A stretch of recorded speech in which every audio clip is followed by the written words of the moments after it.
அனைவருக்கும் வணக்கம். நான் உங்க குருசொலி கிருஷ்ணா. இன்னைக்கு நம்ம பார்க்கக்கூடிய இந்த பண்பு எல்லாருக்குமே கண்டிப்பா தேவைதான். ஏன்னா நம்ம இது பண்ணாம இருக்க மாட்டோம் அப்படிங்கிற மாதிரி தான் இருக்கு. என்னன்னா பழகுதல். அதாவது எல்லார்கிட்டயும் நம்ம பழகுவோம் இல்லையா? அப்போ அது ஒரு விழிப்புணர்வு சார்ந்த ஒரு பண்பாவும் இத நம்ம பார்க்கலாம்.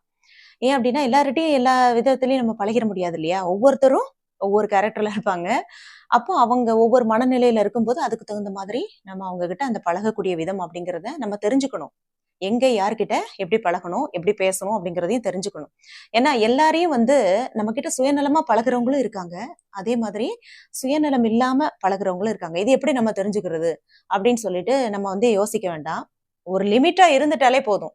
எதை சொல்லணும் சொல்லக்கூடாது. எல்லார்கிட்டயும் எல்லாத்தையும் ஷேர் பண்ணாதீங்க அவ்வளவுதான். நம்ம உள்ள எல்லாம் போய் அவங்க மனசுக்குள்ள எல்லாம் இறங்கி என்ன நினைக்காங்கன்னு நம்ம பார்த்துட்டு இருக்க முடியாது.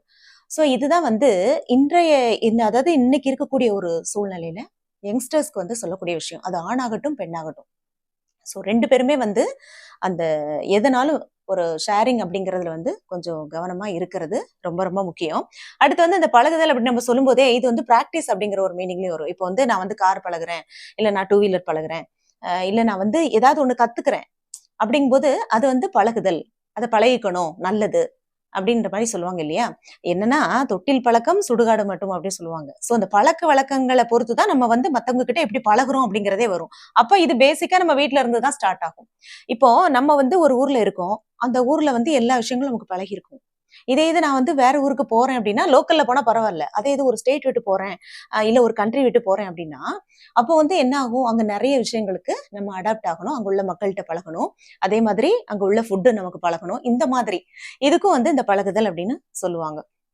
சோ பழகுதல் அப்படின்னு சொல்லும் போதே பேசிக்கா எல்லா விஷயங்களையும் கேர்ஃபுல்லா இருக்கணும். ஏன்னா இன்னைக்கு நம்மள நம்ம கிட்ட சுயநலமா பழகி நம்ம கிட்ட விஷயங்களை எதிர்பார்க்கறவங்க தான் நிறைய பேர் இருக்காங்க இல்லையா?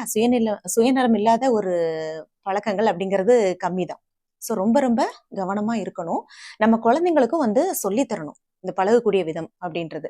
ஏன்னா இந்த பழகுதல் அப்படின்னு நம்ம சொல்லும் போதே அவங்க எப்ப நம்மள கட் பண்ணுவாங்க தெரியுமா? அவங்களுடைய அந்த ரிலேஷன்ஷிப்னு சொல்லுவாங்கல்ல. அதாவது அது உறவுகளாகட்டும் இல்ல மத்த எதுவா இருந்தாலும் சரி. நம்ம ஒரு விஷயம் அவங்களுக்கு பிடிச்ச விஷயங்கள் ஏதாவது ஒண்ண நம்ம மாத்தணும்னு நினைச்சா அந்த இடத்துல அவங்க நம்மள கட் பண்ணி விட்டுருவாங்க. அதே மாதிரி அவங்க சொல்லக்கூடிய விஷயங்கள் எல்லாத்தையும் நம்ம காது கொடுத்து கேட்கலனாலும் அதுவும் பிரச்சனையா இருக்கும். அப்புறம் நான் சொல்லுதான் சரி அப்படின்னு சொல்லும் போதும் அந்த பழக்க வழக்கங்கள் கட் ஆயிடும். சோ இந்த மாதிரியான இதெல்லாம் நமக்கு தேவையா இல்லையா? சோ யார்கிட்ட பழகினாலும் லிமிட்டோட இருக்கிறது ரொம்ப முக்கியம். இது நம்ம குழந்தைங்களுக்கும் சொல்லி கொடுத்து வளர்க்கணும். இதுதான் இன்றைய முக்கியமான பதிவு. பிடிச்சிருந்தா லைக் பண்ணி ஷேர் பண்ணி கமெண்ட் பண்ணுங்க. இது நம்மளுடைய ஆலிசல் சேனல். நன்றி.